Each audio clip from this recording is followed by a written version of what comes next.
Film की शुरुआत होती है दिल्ली में रहने वाले भास्कर से, जो कि अपने बॉस बग्गा के पास था। तो यहाँ पर बग्गा साहब भास्कर को एक सड़क बनाने का कॉन्ट्रैक्ट देता है, जो कि अरुणाचल प्रदेश के जंगल के बीचों बीच बननी थी। तो जल्द अमीर होने और दिल्ली में जमुना पार से ग्रेटर कैलाश तक पहुँचने की चाह रखने वाला भास्कर इस प्रोजेक्ट को करने की हामी भर देता है। भास्कर जानता है कि इस कॉन्ट्रैक्ट से उसे बहुत ज्यादा फायदा होने वाला है, इसलिए वो अपने पुश्तैनी घर को गिरवी रख देता है और फिर तुरंत ही अपने कजिन ब्रदर जनार्दन के पास पहुँचकर उससे पैकिंग करने को कहता है। और जनार्दन IAS की तैयारी कर रहा होता है। वो बात और है कि उसे अरुणाचल प्रदेश की राजधानी नहीं मालूम। जिसके बाद भास्कर जनार्दन को बताता है कि उसे ये प्रोजेक्ट किसी भी हालत में पूरा करना ही है, इसलिए वो अगले ही दिन अरुणाचल प्रदेश के लिए निकल पड़ते हैं। जहाँ पर जाने के बाद उसकी मुलाकात होती है जोमिन से, जो कि वहीं पर रहने वाला एक स्थानीय निवासी है और भास्कर का बहुत अच्छा दोस्त है। और जब भास्कर ने जोमिन को ये सारी बातें बताई तो जोमिन भी उसकी हेल्प करने के लिए राजी हो गया था। अब ये सभी लोग उस छोटे से गाँव में पहुँच चुके थे जहाँ पर की सड़क बनानी थी और वहाँ के लोकल लोगों से इन्हें मंजूरी भी लेनी थी, जो कि इतना आसान नहीं था। इसलिए पांडा नाम का एक आदमी इनकी मदद करता है। साथ ही पांडा यहाँ पर भास्कर को गांव के बारे में और यहाँ के लोगों की राय के बारे में कुछ बातें बताता है। और फिर अगले ही दिन ये लोग गांव वालों को मनाने के लिए पहुँच जाते हैं, जहाँ पर काफी मनाने के बाद गांव वाले नहीं मानते हैं। भास्कर यहाँ पर गांव वालों को काफी सारे ऑफर भी देता है, लेकिन गाँव वाले बिल्कुल भी नहीं मानते हैं, जिससे कि भास्कर पूरी तरह से निराश हो चुका था, क्योंकि उसे मालूम है कि ये कॉन्ट्रैक्ट उसके लिए कितना महत्वपूर्ण है। अब रात को जब ये सभी लोग अपने घर लौट रहे थे तो अचानक से बीच रास्ते में इनकी कार बंद पड़ जाती है। और जब भास्कर थोड़ी दूरी पर टॉयलेट कर रहा होता है तो अचानक से उसके पीछे एक भेड़िया लग जाता है, जिससे कि जनार्दन और जोमिन को ऐसा लगता है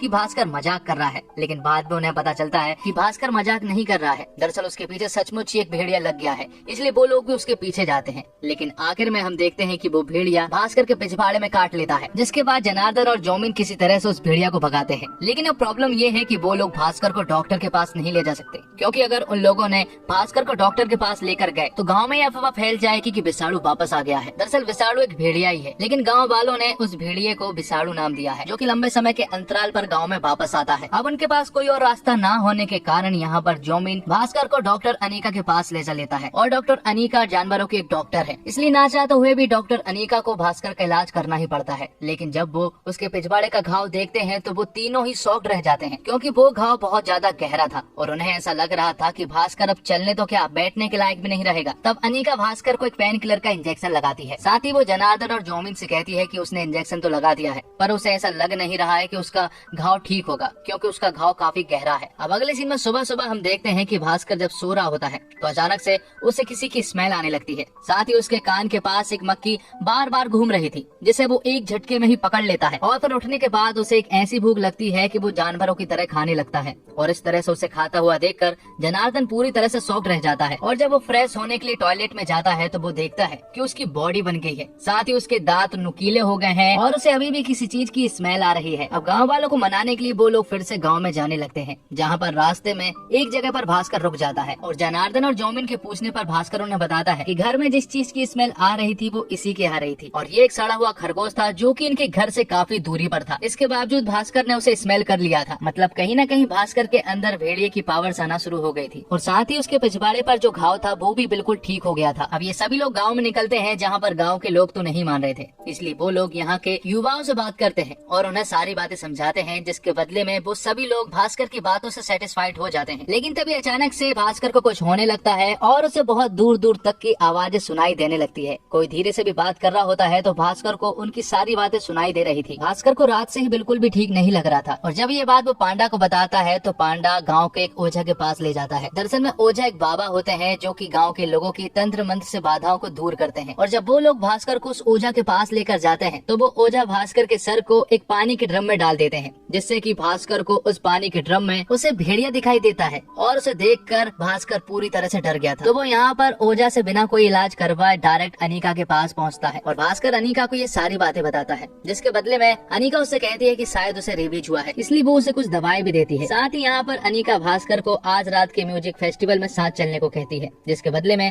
भास्कर भी हाँ कर देता है। और फिर वो सभी लोग उस रात खूब एंजॉय करते हैं। लेकिन तभी अचानक से भास्कर को कुछ होने लगता है और उसे कुछ आवाजें सुनाई देने लगती है, और ये सीन यहीं पर कट होता है। अब अगली सुबह इन तीनों को पता चलता है कि प्रकाश को किसी जानवर ने इंजर्ड कर दिया है, और प्रकाश के पास उन लोकल लोगों के हस्ताक्षर किए हुए पेपर्स थे, और भास्कर को उन पेपर्स की ही चिंता थी। और जब ये तीनों आपस में बात कर ही रहे होते हैं कि तभी अचानक से भास्कर को खून की उल्टियां होने लगती हैं। ये सब देखकर जनार्दन और जोमिन तुरंत ही भास्कर को लेकर अनीका के पास पहुंचते हैं। भास्कर का यहाँ पर पेट दर्द भी हो रहा था, इसलिए अनीका उसे एक इंजेक्शन लगाने वाली होती होती है, लेकिन भास्कर इंजेक्शन लगवाने से साफ मना कर देता है। तब यहाँ पर अनीका उसे जबरदस्ती इंजेक्शन लगाने लगती है तो अचानक से भास्कर उस बेड को मंजूली का जैसे ऊपर उठा लेता है और ये लोग यहाँ पर भास्कर का एक अलग रूप देख पाते हैं। थोड़ी देर के बाद वो शांत भी हो जाता है, लेकिन इन सभी लोगों को इस बात की टेंशन हो रही थी कि आखिर उसे हुआ क्या है, क्योंकि रेवीज में ऐसी सारी हरकतें नहीं होती है। और फिर धीरे धीरे जनार्दन और जौमीन को भास्कर के ऊपर शक होने लगता है कि कहीं उसे भेड़िए के काटने के बाद भेड़िए की ताकत तो नहीं आ गई। और फिर उसी रात भास्कर को फिर से बेचैनी होना शुरू हो जाती है, साथ ही वो अपने कपड़े भी फाड़ने लगता है और फिर धीरे धीरे वो एक भेड़िए के रूप में बदलना शुरू हो जाता है। जनार्दन और जौमीन को भास्कर के ऊपर शक था, इसलिए वो लोग भी बाहर खड़े हुए थे। हालांकि उन लोगों ने भास्कर को भेड़िया बनता नहीं देखा था, लेकिन वो इंतजार कर रहे थे। लेकिन तभी अचानक से एक भेड़िया उस खिड़की को तोड़ते हुए बाहर निकलता है, जिसके बाद जनार्दन और जौमीन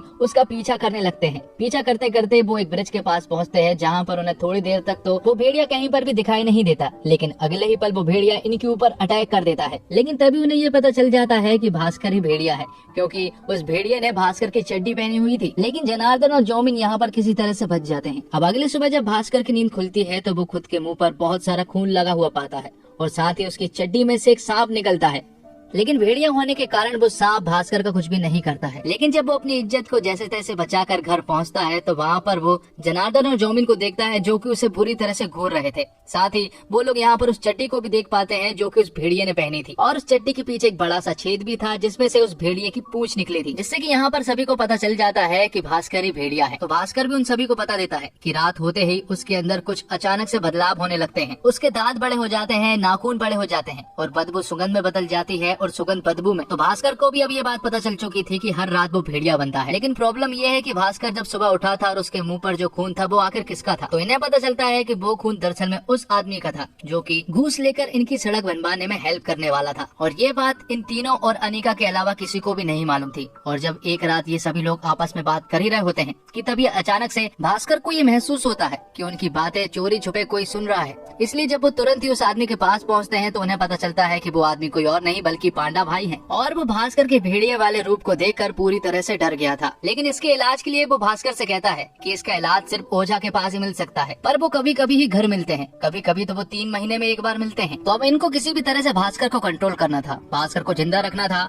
और किसी को भी मारने नहीं देना था। तो ओझा जब तक नहीं मिल जाते तब तक ये लोग हर रात भास्कर को बांधने का प्लान बनाते हैं। और जब ये लोग एक पैक कमरे में भास्कर को जंजीरों से बांध रहे होते हैं तो ये सब करते हुए एक पुलिस वाला इन्हें देख लेता है, जो कि इन पर कई दिनों से नजर बनाए रखे हुए था। तो वो पुलिस वाला इन तीनों को ही अंदर कैद कर देता है और फिर थोड़ी रात हो जाने के बाद भास्कर भेड़िए के रूप में बदलना शुरू हो जाता है। लेकिन इससे पहले कि भास्कर जनार्दन और जौमीन को चोट पहुंचा पाता, वहाँ पर एक और भेड़िया आ जाता है जो कि भास्कर को अपने साथ ले चल लेता है। साथ ही उस दूसरे भेड़िए ने उस पुलिस वाले को भी बुरी तरह से मार दिया था, जिसने कि इन तीनों को अंदर कैद किया था। अब अगले दिन ये लोग सोचते हैं कि उन्हें इस प्रॉब्लम को किसी भी हालत में ठीक करना ही होगा और ओझा भी मिल चुके थे, इसलिए तुरंत ही वो लोग ओझा के पास पहुंचते हैं। तो ओझा उन्हें उपाय बताते हैं कि जिस जगह पर उस भेड़िए ने तुम्हें काटा था और शरीर में जिस जगह पर उस भेड़िए ने काटा था, दोबारा अगर उसी जगह पर कटवाओगे तो तुम बिल्कुल ठीक हो जाओगे। ये बात सुनने के बाद ये लोग ऐसा ही करने का सोचते हैं। साथ ही वो लोग भास्कर के लिए एक सूट भी बनाते हैं। लेकिन उससे पहले अनीका भास्कर को जंगल घुमाती है और जंगल की अपनी सबसे फेवरेट जगह पर भी ले जाती है, जहाँ का दृश्य बहुत ही खूबसूरत था। और फिर वो लोग भास्कर को उसी जगह पर ले जाते हैं जहाँ पर कि उस भेड़िया ने भास्कर को काटा था। सब कुछ प्लान के मुताबिक चल रहा होता है और वो भेड़िया भी यहाँ पर आ चुका था।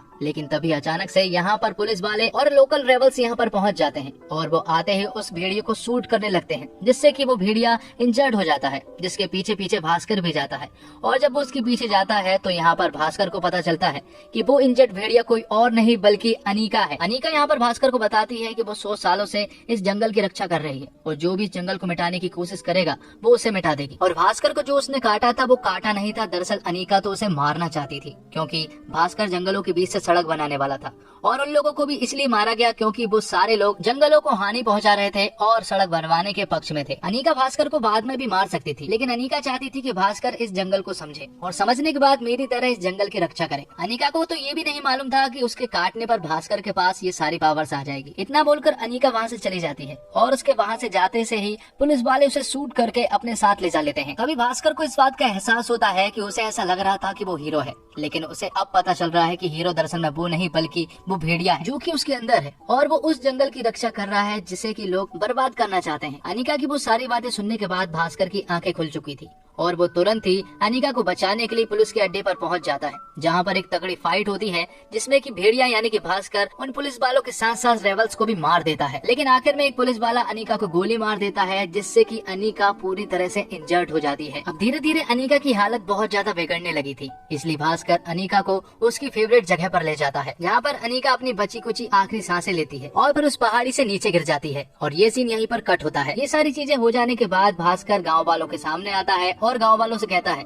कि अब सड़कें जंगलों के किनारे किनारे बनेगी और जंगलों को बिल्कुल भी नुकसान नहीं होगा। और फिल्म के आखिरी सीन में हम इस तरह के दो कैरेक्टर यानी कि बिट्टू और विक्की को देखते हैं, जो कि जना को ढूंढते हुए उसके घर पहुंच चुके थे। दरअसल जना के घर वालों ने उसके चचेरे भाई भास्कर के पास उसे भेज दिया था, ताकि उसका गाँव से कोई भी कॉन्टेक्ट ना रहे, खास करके अपने दोस्तों से। और उनकी ये बातों से हमें पता चलता है कि स्त्री 2 का आना तो एकदम तय है। तो दोस्तों, हिंदी फिल्म जगत में हॉरर और कॉमेडी फिल्मों का हमेशा से एक विशेष दर्शक वर्ग रहा है, जो इस तरह की फिल्म को चलाता रहा है। मगर हॉरर कॉमेडी के कॉम्बिनेशन वाला सिनेमा बॉलीवुड में ज्यादा देखने को नहीं मिलता। मगर भूल भुलैया और गोगोआ गॉन जैसी कुछ फिल्मों के बाद अमर कौशिक वो फिल्मकार साबित हुए हैं जिन्होंने स्त्री के रूप में सुपरहिट हॉरर कॉमेडी दी थी। और अब ये वरुण धवन और कृति सेनन के साथ हॉरर और कॉमेडी के रंग में रंगी भेड़िया लेकर आए हैं। लक्ष्मी, रूही, भूल भुलैया 2 और भूत पुलिस के बाद दर्शकों में डर और हास्य के मिश्रण को लेकर एक समझ डेवलप हुई है।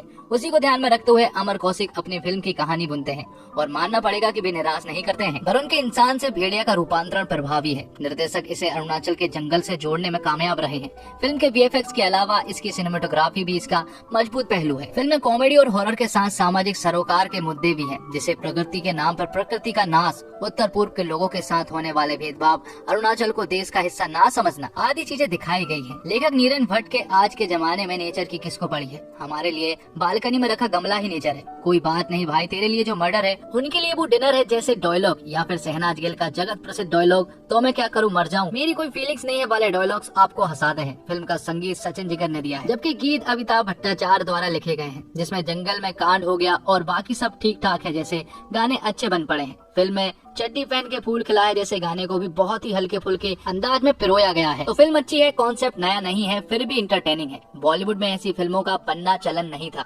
लेकिन रोहित रॉय की जुनून इसका कंपैरिजन भी नहीं है। भेड़िया में आपको MCU के स्पाइडरमैन वाली फीलिंग आती है, क्योंकि पीटर पार्कर भी एक मकड़ी के काटने से मक्कड़ मानव बना था, और यहाँ पर वरुण धवन भेड़िया के काटने से एक इच्छाधारी भेड़िया बन गया है। और फिल्म भेड़िया कॉमेडी और ड्रामा का एक परफेक्ट कॉम्बो है। वरुण धवन ने अपने लिए एक नए तरह के किरदार के साथ ईमानदारी के साथ न्याय करने की कोशिश की है। उनकी कॉमिक टाइमिंग ने लोगों का ध्यान खींचा है, वह स्क्रीन पर सही तरीके से दिखे हैं। फिल्म में कृति सेनन का किरदार भी लोगों को बांधे रखने में मदद करता है। अभिषेक बनर्जी ने हमेशा की तरह इस बार भी लोगों को आकर्षित किया है। उन्होंने इस फिल्म को अपनी अदाकारी से इंटरटेनिंग बनाया है।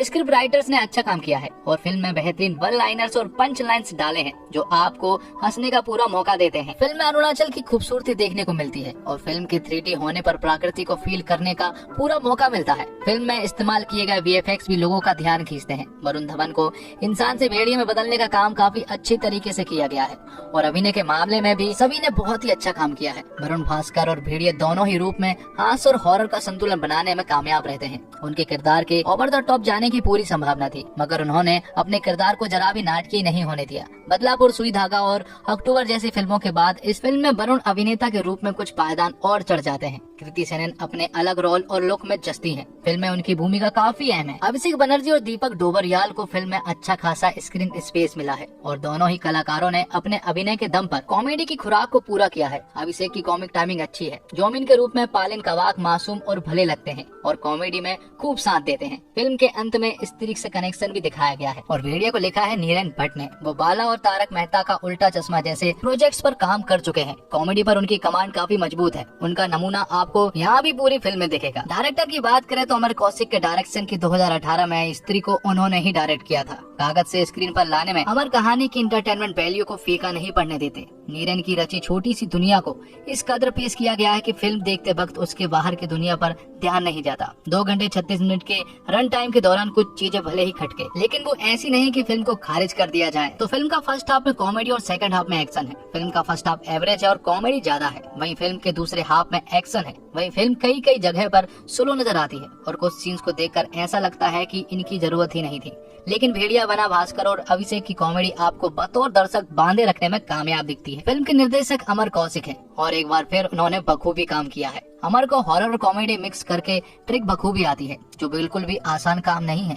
फिल्म की स्टोरी नरेन भट्ट ने लिखी है और काफी सफाई से उन्होंने हर सीन को लिखा है। कैरेक्टर ग्रोथ, फनी क्लाइमैक्स और बिग रिवील के साथ पूरे नंबर मिलते हैं। भेड़िया एक विजुअल ट्रीट है जो नॉर्थ ईस्ट इंडिया की खूबसूरती और प्रकृति को भी बखूबी दिखाती है। फिल्म के वीएफएक्स और स्पेशल इफेक्ट्स कमाल के हैं और कई हद तक इंडियन सिनेमास के सबसे बेस्ट भी हैं। फिल्म में आदमी और जानवर के कॉन्फ्लिक्ट को सादगी से दिखाया गया है, जो सच में इम्प्रेस करता है। फिल्म में नॉर्थ ईस्ट के लोगों को चाइनीज या आउटसाइडर आदि कहने के मुद्दे पर भी बहुत ही अच्छी बातें कही गई है। और इसी के साथ ये एक्सप्लेनेशन यहीं पर खत्म होता है। तो दोस्तों, उम्मीद करता हूँ आपको वीडियो पसंद आई होगी। वीडियो पसंद आई हो तो वीडियो को लाइक जरूर कीजिएगा और इसी तरह के वीडियोस पाने के लिए आप हमारे चैनल को सब्सक्राइब भी कीजिएगा, ताकि आपको इसी तरह के लेटेस्ट और फ्रेश कंटेंट मिलते रहे। मिलते हैं एक और धमाकेदार वीडियो के साथ, तब तक के लिए आप हमारे चैनल के साथ बने रहिए।